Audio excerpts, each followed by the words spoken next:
That the amendment be considered as read. Without objection, so ordered. The clerk will designate the amendment to the amendment in the nature of a substitute.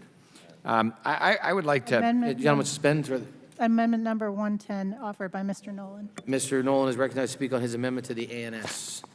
I'd like to begin by thanking the Chairman Schuster and Ranking Member DeFazio for all the important legislation you brought forth here today and all the great work that you have done in leading this committee, keeping with its great tradition. I also want to thank Mr. Hunter and Mr. Garamendi for their work on this important piece of legislation.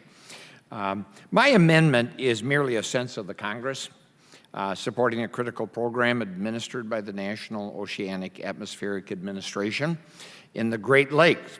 Does not create a new program nor authorize any expenditures for existing program. It's merely intended to express support and promote awareness of an important program as it relates to the Great Lakes, the Marine Debris Program. More specifically, the Great Lakes Land-Based Marine Debris Action Plan.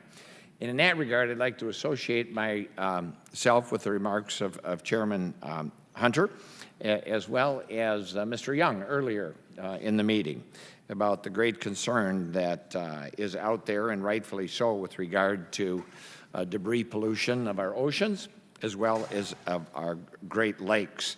And remind everyone once again, there's this area out in the Pacific that is the size of, twice the size of the great state of Texas.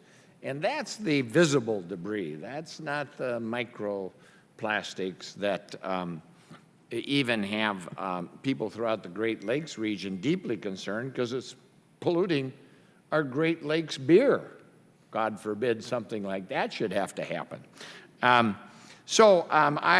Great Lakes-based Marine Debris Action Plan was finalized in 2014 to establish a comprehensive strategic framework for actions to protect the Great Lakes, in addition to, of course, the work they're doing in the oceans. But the Great Lakes shorelines, people, wildlife from the terribly destructive effects of marine debris, including plastics, microplastics, abandoned vessels, and other harmful pollutants. Since 2014, NOAA has developed 53 actions that will be completed by 2019, of which 29 have begun and 75 have been successfully completed. These actions include comprehensive testing, water and shore cleanup, education awareness campaigns, public and private engagement, and recommending further actions to assure that our water in the Great Lakes is clear of harmful debris. The fact is, pollution in our waters is a national crisis, especially plastics and microplastics. Just recently, it was reported that a whale had washed up on a shore, and examiners discovered 80 plastic bags in the stomach. That's heartbreaking. In the Great Lakes alone, there are 10,000 tons of plastic in the water, and 80% of the litter on the Great Lakes shorelines comprises of plastics.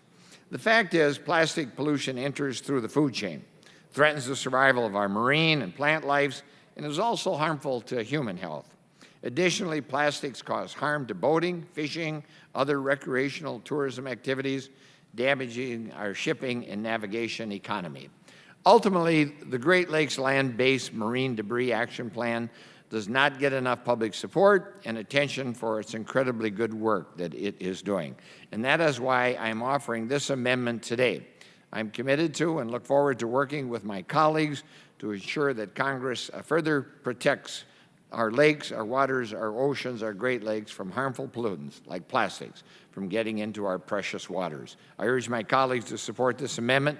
I yield back the balance of my time. Thank you, Mr. Chairman. I thank the gentleman.